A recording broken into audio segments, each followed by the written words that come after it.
Y, y el auditorio es tuyo. Vamos a grabar, digamos, lo que de aquí en adelante. Entonces, adelante, Javier. Gracias, Jorge. Buen día a todos. Gracias a Elisa, Tomás y a Rocío por la invitación. Y quiero comenzar criticando a Rocío, porque yo creo que ella exagera en querer clasificar a un supermercado, una cadena de supermercados en el norte de México, como una comunidad vibrante. Lo que sí creo que no exagera es que tenemos claro que queremos ir en ese camino, y les platico un poquito lo que hemos hecho los últimos 8 años. Merco Supermercados somos 3,200 colaboradores distribuidos en 31 tiendas en el noreste de México, en donde tenemos como propósito inspirador ser el mejor supermercado para trabajar en México. Esta empresa la inició mi abuelo hace más de 7 años, y hace unos años decidimos evolucionar intentando empatar el propósito de la empresa con el propósito de las personas que en ella trabajamos. Y concluimos que las empresas deberían de ser un medio para que las personas que la conforman alcancen sus objetivos personales, tratando de separarnos un poquito de esta idea en que las empresas solo se deben a sus accionistas. Y en ese proceso abandonamos la misión y la visión, dejando solo nuestro propósito inspirador. ¿Por qué? Para dejar una idea muy clara, recordable y entendible, y que te inspirara a querer estar aquí con nosotros. Y también evolucionamos de tener principios y valores a tener pilares con un lenguaje mucho más coloquial. Y definimos 5 pilares. Somos felices sirviendo, somos gente de fiar, somos de buen trato, mejoramos e innovamos día a día y juntos lo hacemos mejor. Y esto, bueno, de entrada nos cambió en gran medida el número de colaboradores que se saben el propósito contra los que se sabía la misión. Yo no sé si a ustedes les ha tocado preguntarle a alguna empresa quién sabe la misión, y nosotros en el pasado teníamos una misión pues que cumplía con todos los cánones, ¿no? Que llevara todos los elementos, a mí se me olvidaban palabras. Pero bueno, al principio esto parecía una campaña del Departamento de Capital Humano. Y bueno, nos sirvió mucho que el propósito emanara de reuniones con los colaboradores en cada una de las tiendas, en donde la principal actividad que hicimos en esas reuniones fue preguntar por qué estás en Merco. Y al preguntar por qué reiteradamente, todos los colaboradores terminaban en un tema familiar: por mi hijo, por mis papás, por mis abuelos, por mi pareja, y en un tema incluso más allá de subsistencia por el salario. Y bueno, siendo congruentes con el ejercicio y con la teoría de que parecía ser una buena idea, empezamos a tratar de mover el barco. Y de las primeras actividades fue alinear constantemente procedimientos y actividades a esta filosofía. Pero no era suficientemente claro, y para alinear más las ideas, quisimos dejar claro a nuestros colaboradores cómo iba a suceder. Y entonces, en esta lluvia de ideas salió un acrónimo que dice sobres. Acá en el norte de México, decir sobres es como decir vamos, hacia adelante, estoy convencido, ¿no? Y entonces, fácil recordarlo, palabras simples, y bajo cada una de estas letras, de este acrónimo, una serie de programas que apoyen la idea del propósito. Y entonces sobres, nuestra primera S es sueldo mejor. Y hoy les puedo presumir que pagamos un 30% por arriba de la competencia, mediante un programa que llamamos Salario Digno, en donde medimos cuánto gana el que menos gana en la empresa, y todos los años vamos subiendo la vara. Y, por ejemplo, el año pasado y año COVID, subimos 3 veces este mínimo ingreso de cualquier persona que trabaja en Merco. Sobres o de oportunidades de desarrollo. Y esta filosofía nos ha llevado a un ciclo de crecimiento en donde las oportunidades en México se dan todas las semanas. Todas las vacantes se tienen que publicar primero internamente, y en la mayoría de las zonas puedes tener una oportunidad de moverte a un mejor puesto en meses y no en años. Sobres ve de buen trato, y hemos reentrenado a gerentes y jefes para que su liderazgo sea de acuerdo a nuestro propósito. No lo teníamos así, y nos costó años empezar a mover la aguja en el tema de un liderazgo más consciente. Sobres con R de reconocimiento. en donde tenemos múltiples programas en donde reconocemos la actividad que nos acerquen más hacia el propósito. Por ejemplo, tenemos un programa de Apadrino Nuevo Ingreso, en donde alguien acompaña los primeros 3 meses a los nuevos ingresos para que se sientan más parte de esta comunidad y compartan más fácil la filosofía. Tenemos, por ejemplo, un programa que promueve un líder, en donde si tú identificas a alguien que tiene la capacidad y el liderazgo consciente, tú lo denuncias, ¿verdad? Y eres reconocido por eso. Y sobres con la segunda S de salud, en donde metimos un programa de salud con nutriólogas en sitio y con mediciones periódicas. El mensaje es, nos importa tu vida, tu salud, y te facilitamos guía si quieres tener una vida más sana. En distintos foros, clases y todo, yo he escuchado por mucho tiempo la pregunta de cuál es el activo más importante en una empresa. Y la mayoría, pues ya sabemos que es su gente, ¿no? Sin embargo, en el balance general o estado de posición financiera, lo único que registramos sobre la gente es el pasivo laboral. El pasivo laboral es cuánto nos va a costar la empresa por la antigüedad de la gente o por poderla liquidar, ¿no? Y parte de esta duda y la discusión acá en el equipo fue, oye, entonces no vamos a medirlo contablemente lo que es más valioso en la empresa. Y bueno, no quiero abundar en eso y para no meternos en este enredo, nosotros lo que decidimos es crear un índice de bienestar. Un índice en donde vamos evaluando mes a mes en temas de salud, educación, clima laboral, rotación, accidentes e ingreso mínimo semanal.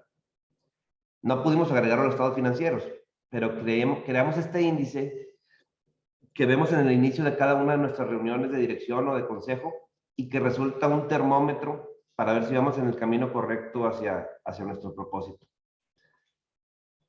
Sabemos, digo, de teoría y de ejemplos que hemos visto, que la empresa no es conformada nada más por los colaboradores. Y aunque nuestro propósito inspirador sí está enfocado en el colaborador, ser el mejor supermercado para trabajar en México, descubrimos en el camino que un propósito inspirador es multidimensional. Y no hablo de un tema de física o de dimensiones, sino de que el tener enfoque en nuestros colaboradores se permea hacia el resto de los grupos de interés o stakeholders. Y yo les comento, por ejemplo, una empresa que cuida, se preocupa, pero sobre todo tiene como objetivo ser un medio para que el colaborador alcance sus objetivos, ¿cómo creen que esa gente va a tratar al cliente? En el caso, por ejemplo, de proveedores nuestros, ¿cómo creen que pueda mejorar la negociación con nuestros proveedores en donde el proveedor sabe que nuestro objetivo no es exprimirles concesiones para dar mejores resultados a los accionistas, sino queremos exprimirle concesiones para dar mejores resultados a los colaboradores? Otro de los grupos de interés o stakeholder, por ejemplo, gobierno, de mí depende el área de gerente de relaciones con gobierno. En la reunión inicial para una nueva tienda, siempre presentamos el proyecto a las autoridades y antes de mostrarles fotos y plano, yo les platico de la filosofía. Y yo les quiero preguntar, ¿cuál creen que sea la probabilidad de que me soliciten un soborno comparado con otras empresas con otra filosofía? Y la verdad es que ha disminuido a lo que hacíamos antes. Y bueno, finalmente accionistas. Resulta que esta filosofía ha traído mejores rendimientos. Ganar, ganar, ganar, ganar, ganar en todos los grupos. Ganamos más por una fórmula en la que todos ganamos. Y a mí me tocó leerlo antes. Dije, bueno, pues funcionará o no. Lo que sí les puedo decir es que no es un tema de corto plazo. Y bueno, seguido, gente me pregunta que cuáles son las 2 o 3 acciones más importantes para empezar a mover una organización en este sentido. Y nada más se me ocurre una respuesta, en nuestro caso. Y la respuesta para mí es propósito inspirador. Para nosotros ha resultado ser una bandera, una guía, un faro, un trazar ese camino. Y fíjense que hemos encontrado que el propósito inspirador o superior nosotros hemos encontrado 4 características y una de ellas es inspiración, otra es alineación, otra es eficiencia y la multidimensionalidad que les comentaba. Y bueno, yo quiero aclarar que esta filosofía tiene que venir a fuerzas acompañada de una excelencia operativa. Es necesario hacer bien todo lo demás para que este ciclo positivo de ganar, ganar, ganar de todos los grupos de interés funcione. Y como en la mayoría de los proyectos, esto no puede ser ni a corto ni mediano plazo. O sea, este es un tema de largo plazo. Yo les puedo decir que fue muy difícil mover el tren al principio. Dudamos si lo estábamos haciendo bien. Al principio nada más gastamos más y hubo discusiones porque evidentemente no funciona en el corto plazo. ¿Qué les puedo decir? Pues, comunidades vibrantes, yo no creo que Merco esté aún ahí, pero sí creo que estamos caminando en esa dirección. Gracias, Mauricio. Excelente. Yo creo que eres muy modesto al decir que Merco no es una comunidad vibrante, que aún no ha llegado ahí. Creo que tendríamos que traer a los colaboradores y preguntarles, y muy probablemente ellos sí estarían muy de acuerdo en que es un excelente lugar para trabajar y que se respira, digamos, una cultura vibrante y lo hace una comunidad vibrante. Pues nada, muy complacido de escuchar esta historia. Creo que da una apertura excelente para nuestra charla de hoy. Yo tengo, digamos, como un par de preguntas así iniciales, ¿cierto? Pero las voy a reservar al final. Quisiera compartir con los compañeros del panel, Mariana, Andrés, Sebastián, si tienen preguntas específicas sobre la exposición de Javier, y a partir de ahí empezamos, digamos, a darle dinámica a esta charla. Recordarles que pueden usar el chat para poner sus preguntas. Ahí las vamos a ir organizando y me las van pasando para yo hacérselas a quien corresponda. Yo a lo mejor no tengo una pregunta, pero sí hacer un comentario. Es decir, Javier es parte activa, vibrante, constante de Capitalismo Consciente en México y estamos muy orgullosos de lo que hace Javier, que sea parte de este capítulo. Javier, su padre, es consejero, parte del Consejo de Administración de Capitalismo Consciente en México, y la verdad es que siempre lo usamos de ejemplo. Entonces yo no le tengo más preguntas porque yo hablo y le pregunto 20 cosas cada vez que lo veo, porque de verdad son una empresa ejemplar en tantos aspectos. Y cada vez que alguien me pregunta, oye, ¿cómo podría yo implementar esto en un lugar que no sé qué? Háblale a Javier de Merco. Es realmente, sí, pobre, le han llegado como 80 solicitudes de preguntas de parte de referidos míos, pero de verdad lo que hacen es extraordinario, ejemplar y lleno de orgullo para México y para los que buscamos hacer negocios conscientes. Así es que lo mío no es pregunta, sino felicitación. Gracias, Andrés. Y a la orden, digo, sí tenemos ahí ciertas prácticas más que pudiéramos compartir, cosas que funcionan, cosas que no, a la orden para cualquier interesado. Yo también tengo un comentario. Primero felicitar a Javier, porque yo sé que este camino no es un camino fácil. Justo mencionas en un momento que al principio gastaban más. ¿Cómo hicieron? Y efectivamente, esta es una apuesta a largo plazo. No es algo que vas a ver en el corto plazo.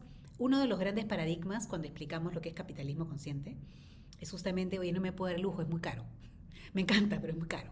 Entonces, ¿cómo ustedes, digamos, pudieron remontar esa primera tentación de tirar la toalla?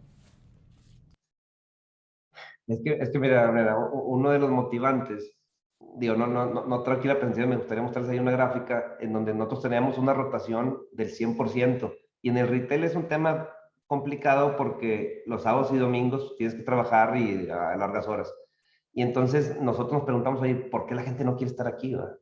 Y entonces nos metimos así hasta el fondo y fue en realidad también uno de los motivantes, ¿verdad? entre otras cosas, ¿verdad? Entre un proceso que hacemos anual estratégico en donde cuestionamos todo, y creo yo que no teníamos claro de lo que queríamos lograr. Lo que sí es que queríamos cambiar la manera de hacer las cosas. No, me queda claro. Y yo creo que la rotación cuesta. O sea que probablemente ese propósito que ustedes tienen termine teniendo un impacto muy importante en los gastos, ¿no? En la medida que la rotación empieza a ser mucho menor. Sí, hoy hablamos de 30% contra el 100 que traíamos y ya estamos de los bajos de la industria. Y sí, capacitar a gente y estar recapacita es carísimo. Y no te das cuenta hasta que haces lo otro. Javier, a mí también me ocurre una pregunta. Escuchándote, sonaba un poco de que tú giras el modelo del shareholder approach, optimizando para el accionista, hacia un modelo donde estás optimizando para el empleado, ¿no? Vuestro propósito suena ahí. Primera pregunta, ¿es realmente así? Hablabas de exprimir el proveedor en beneficio del empleado. Si realmente es así. Y la segunda pregunta, ¿habéis pensado o quizá ya puesto en práctica mezclar los roles y dar acciones a vuestros empleados? Son también accionistas, así que unificas. La primera, sí, digo, ¿cómo te diré? Es consciente, pero sigue siendo capitalismo. Pero déjame decirlo más en el tema de proveedores. No, al ser una cadena pequeña comparada contra los monstruos, tenemos que jugar el juego del proveedor. Y cuando te hablo yo de exprimir, y fíjate, yo cuando hablo de exprimir hablo de concesiones, porque ya si haces un análisis entre diferentes retailers, es muy poca la diferencia entre los costos entre uno y otro. Entonces, sí, o sea, nuestro equipo comercial sigue siendo agresivo, jugando el juego del proveedor. ¿Cuál es el juego del proveedor? Yo te puedo decir que nosotros somos los más rápidos en catalogar cualquier iniciativa de cualquier proveedor. Y eso les gusta. Y eso es ganar para ellos. Porque mover la aguja en lo que venden, o sea, vas más como de mercado, ¿verdad? Entonces, eso. Otro con proveedor, subirse a sus planes de crecimiento. ¿Qué quieren impulsar ellos? ¿Qué combos avientan? O sea, la verdad es que ya no es todo sobre el costo. En el pasado, era sentarte y decir, dame más. Aquí estamos hablando más, por digo yo, de concesiones. Y entonces, ¿qué te doy, qué me das?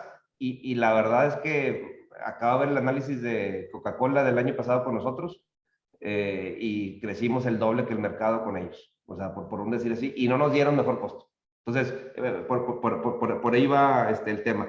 Y por el lado del repartir, hijo, ha sido un tema interno y un debate. No lo hemos hecho, es una empresa privada. Hemos hecho pues, un poquito más de innovación en temas de repartir mejor las utilidades. Por ejemplo, ahorita estamos arrancando el plan para que el PTU anual se reparta mensual. Y entonces dar más transparencia a esto de la participación de los trabajadores en las utilidades, y marcarlo más allá. Quizás vamos allá, de hecho vemos varios caminos hacia dónde, como dar una participación a los colaboradores, pero por lo pronto estos son los pasitos que estamos dando. Estupendo, gracias. Gracias, Javier. Yo la pregunta que tengo está enfocada como en lo que vos decías hace un instante, de que es consciente, pero es capitalismo, ¿cierto? O sea, eso me lleva, digamos, al punto de, digamos que o sea, estos pilares están en función de tener una mejor estrategia, ¿cierto? De construir un mejor negocio y en ese sentido, digamos, diferenciarnos, tener una ventaja en el mercado y de esa forma crecer, obviamente apoyados en esa interdependencia, en esa multidimensionalidad que tú decías, pues permitirá, digamos, que todos crezcamos de la mejor forma, ¿cierto? Entonces, la pregunta va hacia pues la única forma de lograr esto es midiendo y mejorando a partir de la lectura de eso que estás midiendo. Me llamó mucho la atención lo del índice de bienestar, y quería que nos profundizaras un poco, digamos, como a partir de cuándo llegaron finalmente a ese KPI, y en el monitoreo que han venido teniendo, cuándo fue como ese aha moment, digamos, en el cual se empieza a percibir que ese foco, como decía Sebastián, en el stakeholder, los trabajadores, a partir de esa multidimensionalidad empieza, digamos, a permitir que el negocio como un todo crezca, obtenga esa ventaja, y por ende, digamos, un beneficio hacia todos los demás grupos interesados. Ahorita te contesto nomás, mientras estabas diciendo eso, me acordé y el tema de cómo se ha permeado en otras cosas, porque mencionabas del otro grupo de interés. Esta tienda que tengo atrás es una tienda que está en un segmento de clase baja, media baja. Y entonces, esto nos ha llevado también a la filosofía en el que no importa en dónde vivas, yo te voy a poner la tienda independientemente, igual, independientemente de tu condición socioeconómica. Y entonces es un tema de, y bueno, lo absurdo es que cuesta casi lo mismo. Es absurdo, ¿verdad? Pero si yo voy a mi competencia que está por ahí, pues sigue pensando que el bloque expuesto para que se vea barato es lo correcto. Pero bueno, eso con lo que comentabas del capitalismo consciente y hacia dónde te permea. Y rezando el índice de bienestar, me voy a confesar que yo no era muy afín a la idea. Esa idea, un consejero y consultor, Rosendo Cuellar, que en paz descanse, él y mi papá le empujaron y yo pues, le seguí el cuento para que me siguieran otro cuento a mí. Entonces, fue evolucionando y fue ir poniendo indicadores, algunos que traíamos medio perdidos, ¿verdad? Pero yo te puedo decir, por ejemplo, o sea, si queremos ser el mejor supermercado para trabajar en México, pues queremos tener colaboradores saludables. Y entonces, impresionante lo que no cuesta medir glucosa, peso, presión arterial.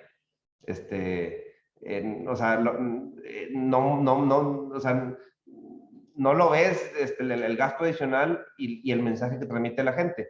Empezamos en el tema de educación a querer que todo el mundo tuviera primaria y secundaria terminada y prepa, y ya corregimos el rumbo porque no era por ahí. Lo que nos movimos es a capacitar en el puesto a la persona, independientemente de su nivel de escolaridad.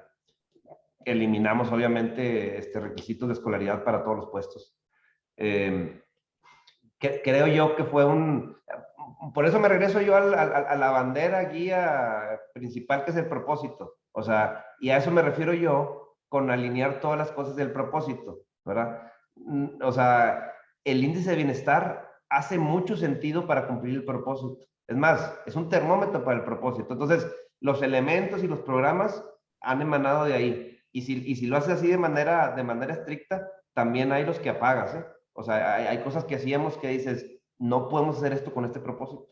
Entonces, híjole, propósito, y al bajarlo, creamos este índice. El otro que medimos es clima laboral. Ese lo medimos cada 6 meses con encuestas anónimas, etcétera.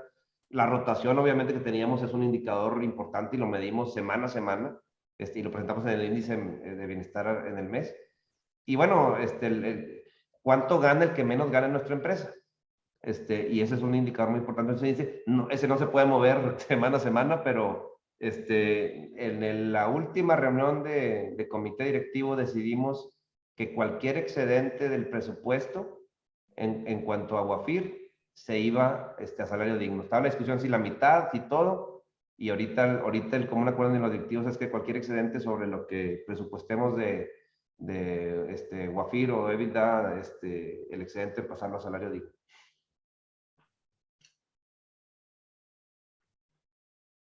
Excelente, Javier. Y yo creo que ese índice, pues, de bienestar, tanto en una empresa como en un gremio, en una comunidad, pues es justamente, digamos, como ese indicativo de qué tan vibrante es esa comunidad, ¿cierto? A partir, digamos, como de ese punto, quisiera, digamos, como que ampliáramos el zoom, ¿cierto? De pasar de una empresa, de una organización como la tuya, a una comunidad más grande que la, por decirlo así, la de los trabajadores o los demás grupos interesados del Merco, a lo que es una comunidad empresarial, como son los capítulos de capitalismo consciente en cada uno de los países de los panelistas. Y quisiera, digamos, arrancar con Mariana, que es la comunidad más joven de capitalismo consciente de Perú, de las tres que tenemos hoy acá, que nos enseña a todos, ya vimos, digamos que tenemos personas de todas partes, enséñanos cómo se crea, cómo nace y cómo se crea una capitalidad, una comunidad de capitalismo consciente en un país. ¿Qué tenemos que hacer? De acuerdo, Jorge. Bueno, como les comentaba, nosotros empezamos a construir nuestra comunidad, que me encantaría pensar que es una comunidad vibrante, en el año 2013, ¿no? Y nos consideramos una comunidad, más que todavía no somos capítulo, somos un movimiento que ha generado una comunidad, porque hay tres aspectos que nos permiten entender que somos una comunidad. El primero sería que todos compartimos un nivel de conciencia acerca del rol que tenemos como líderes y el rol que tiene la empresa en la sociedad. Aquí no es solamente, en nuestra comunidad no solamente hay líderes empresariales, sino también hay líderes de la sociedad civil, de la academia, incluso del sector público, que queremos compartir esta idea, ¿no? del rol del liderazgo y de la empresa en la sociedad. El segundo es que compartimos un framework, que es el framework de capitalismo consciente, que está anclado en 4 pilares, pero donde el corazón de ese framework es el propósito y que lo que define es la intención de la empresa. Ahí está en el propósito, en el corazón de la empresa. Y es lo que describe Javier. En mil maneras digamos, de empezar y de trabajar en este framework. Pero respeta estos 4 principios de capitalismo y eso lo compartimos en la comunidad. La tercera cosa que compartimos es que tenemos una aspiración, todos, una aspiración de que podamos contribuir a crear un Perú mucho más justo, más equitativo y de oportunidades para todos.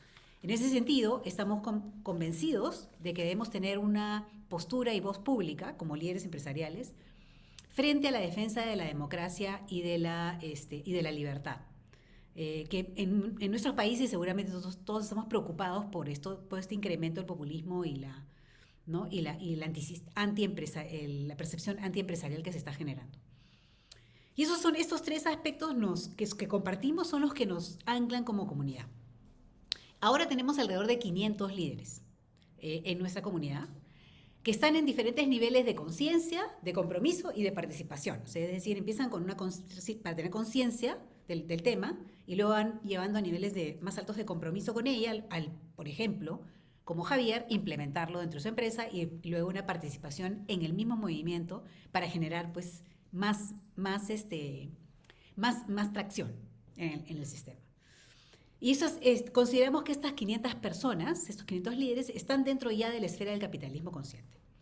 No hay una receta, digamos, si alguien quisiera empezar, pero hay una cosa que es importantísima y que es que este movimiento nace con una persona, por lo menos un individuo que está convencido de que hay que hacer esto, de que hay que crear un movimiento y una comunidad. En nuestro caso en Perú, ese individuo, esa persona es Jorge Medina, que está también ahora presente y que es el presidente de nuestra asociación, Capitalismo Consciente Perú. Bueno, Jorge empieza en el 2013 porque se va a Estados Unidos al evento de Capitalismo Consciente. Fue el primer peruano que se fue para este evento, ¿no? Cuando regresa convencido de que esto tiene que hacerse en Perú y además tomó contacto con, en ese momento y hasta hace poco, Alexander McGovern, el CEO de Capitalismo Consciente, para ver la manera de traerlo. De hecho, hemos logrado que nos den permiso para usar el logo de Capitalismo Consciente Perú, a pesar de no ser todavía un capítulo del movimiento, pero tenemos el permiso para usar el logo.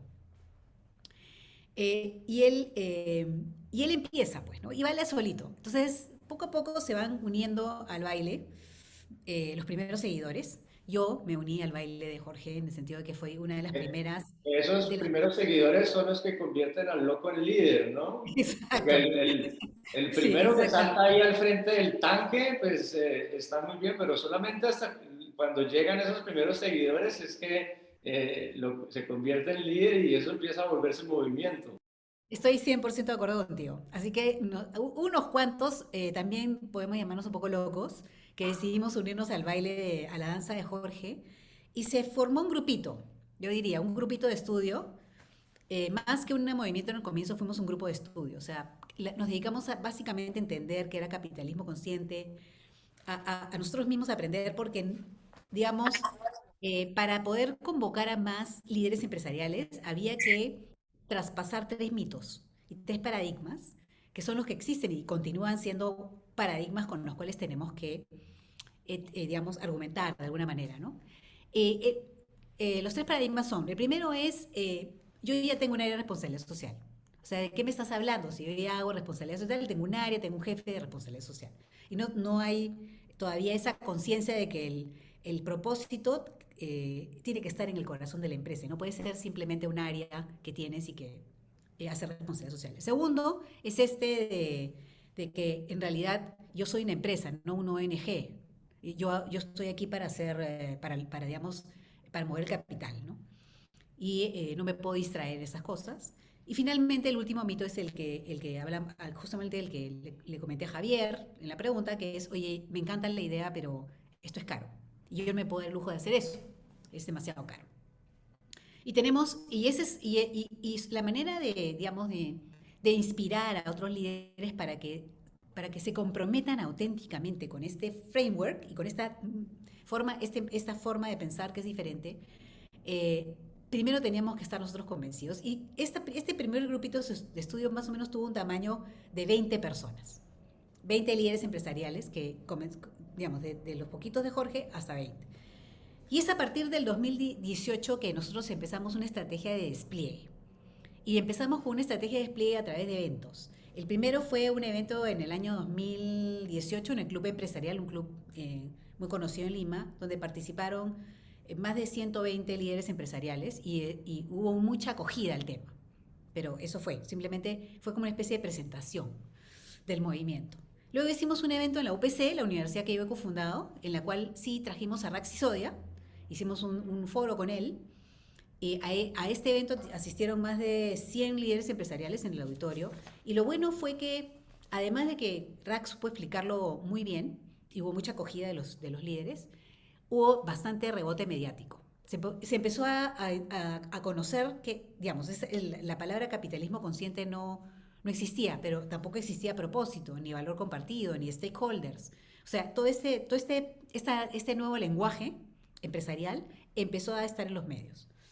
Luego, a raíz de estos primeros dos eventos, se formó una comitiva de 10 personas que en el año 2019 compramos los pasajes para irnos a la conferencia de capitalismo consciente en Estados Unidos en el 2020. Pero bueno, finalmente no llegamos a ir porque vino la pandemia y nos conectamos vía online. Pero íbamos a ir una delegación de 10 líderes ya a participar en esa conferencia, ¿no? Y finalmente, en el año 2020, yo fui presidenta de una conferencia anual de ejecutivos, la más importante en el Perú, que se llama la CADE Ejecutivos, que convoca tiene mucho rebote en medios también y es un espacio muy importante. Ahí logramos que un día de los 3 días de todo el evento de la conferencia estuviera dedicado a capitalismo consciente. Tuvimos a Raxi Sodia nuevamente presente, esto fue online definitivamente. Tuvimos a Klaus Schwab, el presidente del Banco Mundial, el fundador y presidente del World Economic, no del Banco Mundial, del World Economic Forum, que hizo un saludo a los participantes del evento, hablando de la necesidad de cambiar esta forma de pensar, este paradigma empresarial. Tuvimos a Jay Cohen Gilbert, que es digamos, fue uno de los cofundadores del Sistema B y además un gran proponente de estos temas. Entonces, tuvimos una sesión y hubo todo un día dedicado a esto. Eso le dio muchísimo movimiento. Luego hemos armado 2 estrategias que creo que son muy buenas. Una, tenemos una certificación para CEOs, que es una certificación de 9 sesiones de 18, para un total de 18 horas. Tenemos 2 promociones cada año, cada 12 meses estamos teniendo dos promociones de más o menos 10 participantes. Estamos en la tercera promoción. Vamos a empezar, hemos graduado la tercera promoción y ya estamos a puertas de empezar con la cuarta promoción. Y organizamos mesas redondas. Por ejemplo, ahora estamos organizando 10 mesas redondas con 10 líderes cada una, vamos a llegar alrededor de 100 líderes. Y digamos, esta es nuestra segunda mesa redonda, pero en esta mesa redonda el título es Medidas para recuperar la confianza y potenciar el rol del empresariado en la sociedad.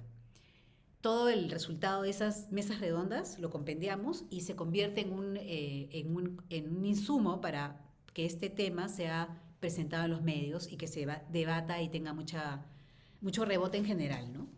Estamos en redes, por supuesto, hay que estar en redes. Estamos en LinkedIn, en Twitter y en YouTube. Tenemos a la fecha alrededor de 3.200 seguidores en comunidades virtuales.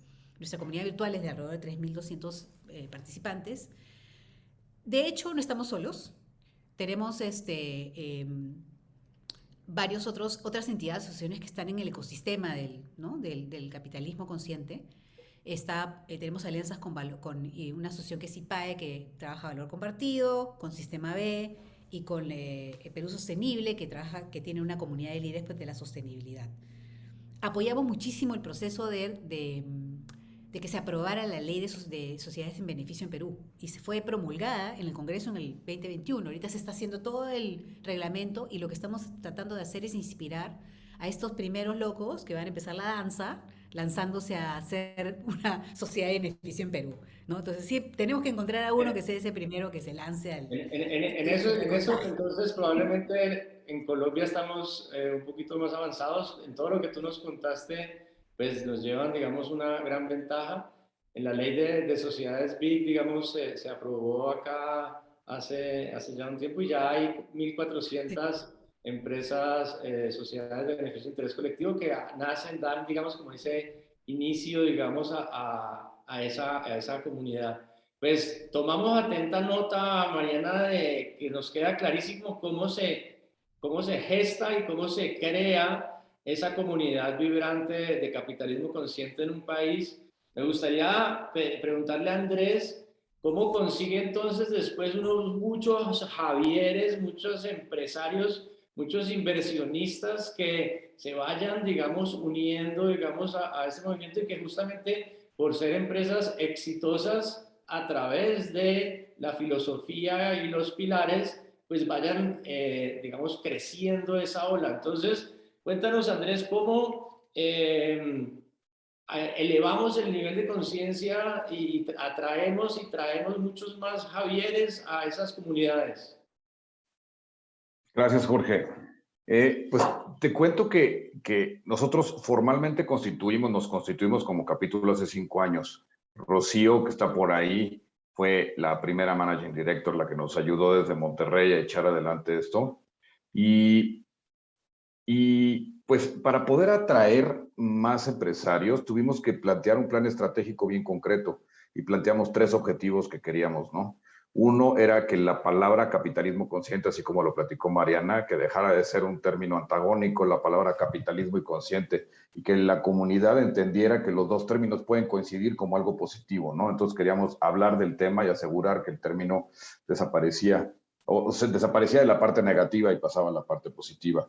Nos pusimos un segundo objetivo que era academia y queríamos que todos los jóvenes de las universidades principales de México tuvieran algo de conocimiento o se estableciera la materia de capitalismo consciente y lo logramos con el Tecnológico de Monterrey, que se estableció la materia de capitalismo consciente. Y después nos pusimos el objetivo de llegar a cierto número, y digo cierto número porque lo hemos modificado, de empresas que estuvieran activas en el movimiento. Entonces, lo que buscamos como propuesta de valor fue que este fuera un programa permanente en el que los miembros pudieran participar de una manera permanente en lo que le llamamos el CEO Journey. Los CEOs de las empresas, a través de diferentes cosas, pudieran estar de manera permanente y activamente en el movimiento.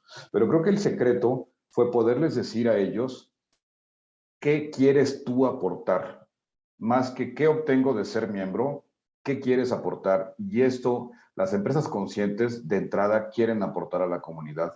Y así como Javier siempre está dispuesto a resolver preguntas, a compartir sus mejores prácticas, los miembros del capítulo México de Capitalismo Consciente buscan aprender, pero también buscan dar.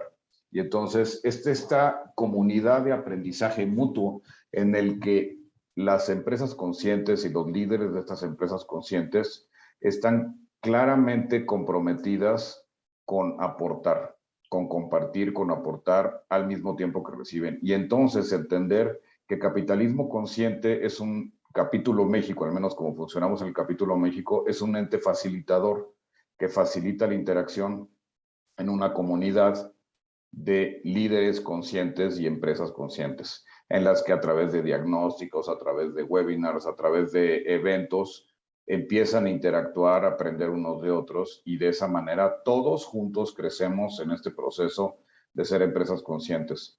Nos preguntan, y muchos se nos han acercado para ver si se inscriben, diciendo, oye, ¿y cuánto cuesta la certificación de mi empresa como empresa consciente? Pues no nos certificamos, estamos clarísimos que la conciencia no se puede certificar. Es decir, sí hemos hecho certificaciones con Tomás, pero hago la aclaración. Certificamos a individuos para poder conocer el tema de capitalismo consciente, pero certificar a una empresa en su nivel de conciencia, pues es súper subjetivo, ¿no? Entonces, a quien nos busca, si somos como Great Place to Work, para que se pongan el pin de cuánto cuesta certificarme Great Place to Work, cuánto me cuesta certificarme como capitalista consciente, pues no es así, ¿no? Es más bien un tema de una comunidad de aprendizaje, de compartir, en la que todos vamos subiendo nuestro nivel de conciencia. Y es bien interesante cómo los intercambios de estos CEOs en estos eventos a veces tienen que ver con fallas, con el aceptar que avancé hasta aquí y cometí este acto terrible de inconsciencia y quiero que me ayuden los demás a entender cómo lo puedo hacer diferente, ¿no? Entonces, yo creo que esa es la base, Jorge, y me callo ahí para que podamos hacer más preguntas, y creo que Sebastián tiene muchas cosas que aportar también sobre esto. Gracias, Andrés. Pues, sí, Sebastián, yo creo que tiene mucho que aportar, especialmente sobre comunidades de aprendizaje. Yo no quiero entender que nos cuente un poquito, Sebastián, alrededor de esas comunidades de aprendizaje que está liderando. Y algo que tú decías, en últimas, pues no olvidemos que pues, podemos tener el modelo de negocio de cómo crecer el capítulo de este país o de este, y una estrategia, etcétera. Pero en última se tratan de personas, ¿cierto? De personas que tienen que elevar ese nivel de conciencia. Entonces, Sebastián, ¿cómo toca uno esos corazoncitos, esas mentes de esas personas para lograr, digamos, esas comunidades vibrantes, esas comunidades de aprendizaje? ¿Cómo lo han hecho ustedes en España, que también tienen un recorrido largo como el de Andrés? La comunidad de aprendizaje, esto se refiere a mi day job, ¿no? Donde me gano la vida. Esto es una parte de una universidad, la IES, aquí en Barcelona, Madrid, Múnich y Nueva York, tenemos campus. Allí estamos creando una escuela de fundadores, una parte dedicada a la formación y el desarrollo, con un gran hincapié en tema de liderazgo. Donde hago lo posible, no es lo único, honestamente no es lo único, pero hago lo posible que de ahí salgan emprendedores con conciencia, que creen empresas que hagan un mundo mejor, ¿no? Así que durante el día hago esto, y por la noche y los fines de semana, y me dedico desde hace bastantes años a nuestro querido movimiento. Y quizá puedo añadir un elemento algo más concreto, si aquí hay personas que llevan la idea en la cabeza de que quizá constituir una comunidad parecida, concretamente un capítulo de capitalismo consciente en sus regiones. Nosotros hemos aprendido, tenemos más o menos la misma edad que México. Nosotros formalmente nos constituimos en el 2015, así que llevamos 7 años, con cierto recorrido, también impactado por el COVID, porque el foco estaba en actividades físicas, reuniones, Y algo que hemos aprendido en este viaje es que la idea, el concepto, atrae públicos muy diversos, desde el empleado de pie de calle normal, el mandos intermedios, hay consultores, hay estudiantes y también los líderes. Y con los años hemos visto si realmente queremos tener impacto, hay una condición sine qua non. Tenemos que llegar en las mentes y los corazoncitos de los líderes. Hay que empezar de arriba. Si alguien en el departamento de marketing descubre esto y con toda su pasión intenta traerlo, es inútil si arriba no lo ven. Es un esfuerzo frustrante que acaba normalmente en poco resultado. Así que nosotros con los años hemos hecho un esfuerzo de enfocarnos en estos líderes, porque es la única forma que realmente vivir nuestro propósito. El propósito de la organización es elevar la humanidad a través de los negocios. Así que necesitamos estos líderes, los que están en posiciones de poder, que ellos lo compran, lo viven. Y una cosa muy práctica, un consejo es que estos líderes son muy celosos de su tiempo y muy selectos en cómo pasan su tiempo y no se mezclan muy bien con otros públicos. Esto lo hemos aprendido. Así que si queremos atraer a ellos y realmente tener un contacto cercano y abrir sus corazones, eventos grandes con públicos muy diversos no funcionan tan bien. Así que nosotros hemos empezado y entiendo que en Perú y en México también habéis elegido un camino parecido, protegerles. Esto tiene un cierto peligro de parecer elitista, pero es simplemente una necesidad. Si nosotros creemos, si no hacemos esto, no podemos cumplir con nuestro propósito. Si queremos espacios protegidos, para llamarlo de alguna forma, y luego también nosotros ponemos mucho valor, valoramos mucho la cercanía, la intimidad, crear relaciones íntimas personales. Esto tiene algo histórico probablemente en nuestro capítulo, porque este capítulo se fundó, exagerando un poco, entre 27 amigos, que 27 empresarios, no todos empresarios, había algún consultor y había hasta un lama budista. En el año 2015 constituimos la Fundación Capitalismo Consciente y era un grupo de personas ya muy cercanos, veníamos de otras organizaciones y esta intimidad se ha mantenido e incluso diría que cierta pureza, o sea que habíamos podido evitar que se acerquen personas que buscan más el sello, que buscan más el greenwashing o el conscious washing o el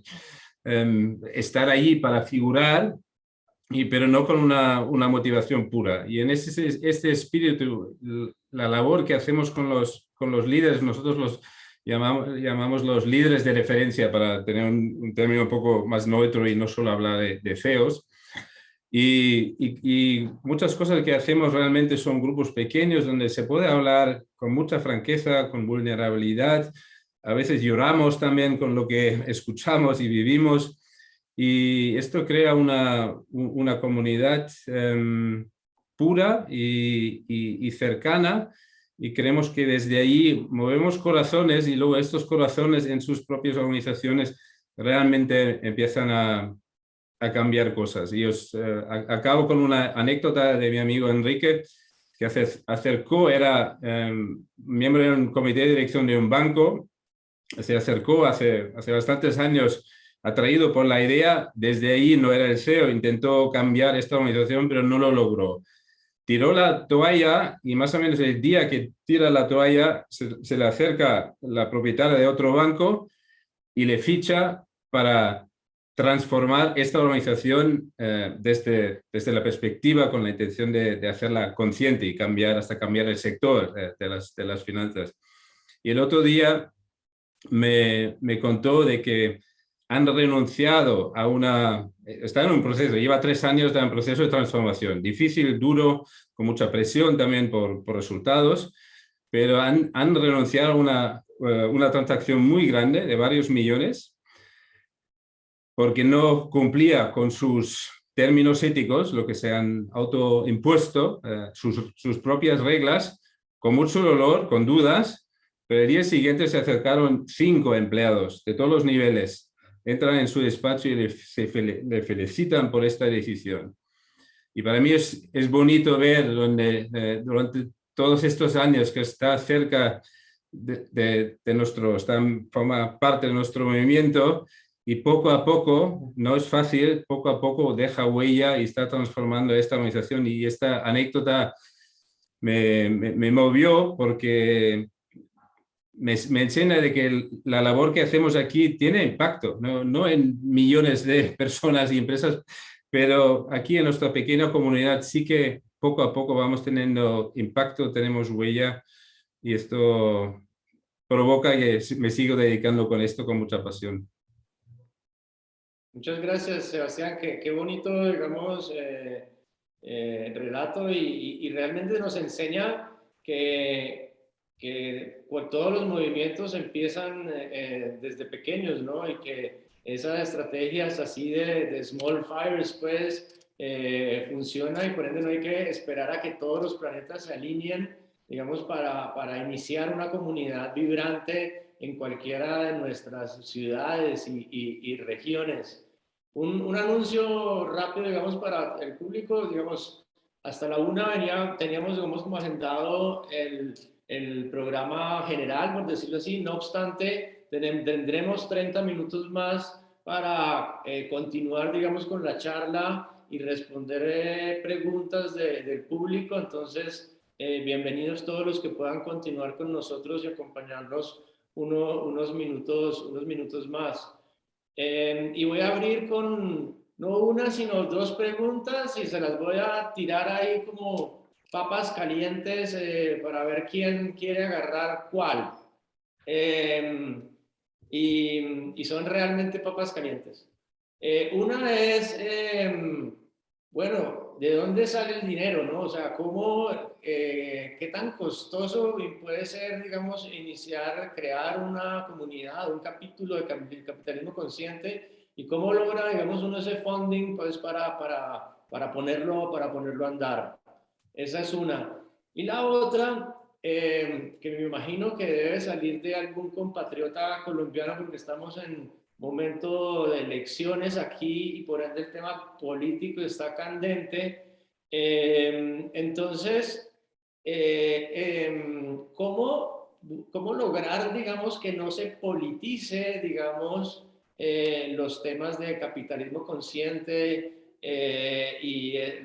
estos temas, digamos, bueno, por un lado, digamos, los empresarios de alguna manera se satanizan desde ciertos sectores, y cómo, digamos, blindar, digamos, estos comunidades, estos movimientos de empresarios más conscientes, o cómo estos mismos movimientos permiten, digamos, ver las cosas de otra forma. Pero la pregunta concreta es cómo librarse, digamos, de esos matices políticos, y que no se lo apropie, digamos, un sector u otro, que era un poco, digamos, de lo que hablaba Sebastián hace un ratito, de cómo cuidar esa tribu, ¿no? De cómo cuidar esa comunidad. Entonces, 2 preguntas. ¿Cómo conseguimos el dinero para sacar adelante el movimiento, y cómo cuidamos el movimiento de esas fuerzas políticas que buscan polarizarnos? Y le doy la palabra al que quiera agarrar cualquiera de las 2 preguntas. Yo también. Yo quisiera tomar la primera, si me permites, Jorge. Por favor, va Andrés y luego Mariana. Y la primera es muy sencilla, al menos para nosotros, una decisión de 5 socios que decidimos, queremos hacer algo, que pase algo en este país, y aportamos dinero propio y personal. Es decir, así de sencillo y de directo. Los 5 hicimos un pacto y dijimos, podemos aportar, y sacamos dinero de nuestras finanzas personales, y no de nuestras empresas, de nuestras finanzas personales, por querer hacer algo por este país. Ahí fue cuando invitamos a Rocío, y justo lo que le encomendamos a Rocío es, vuélvete creativa y ve qué podemos ofrecer a la comunidad para al menos volver a este autosustentable. Nunca recuperamos el dinero ni nos interesa recuperar el dinero, pero lo que logramos fue un capítulo que al menos sea autosustentable, que con los productos que produce y que da a la comunidad se cobra por ellos y eso permite el mantener. Y quien está a cargo de liderar la operación del movimiento en México en cada momento, su encomienda es todo el dinero que logres producir, lo puedes invertir en producir más productos y más servicios. Pero el inicio, ¿cómo nace a tu pregunta? Fue dinero de las bolsas personales de 5 socios que decidimos que queríamos hacer algo por esto. Así de sencillo, al menos por esa parte.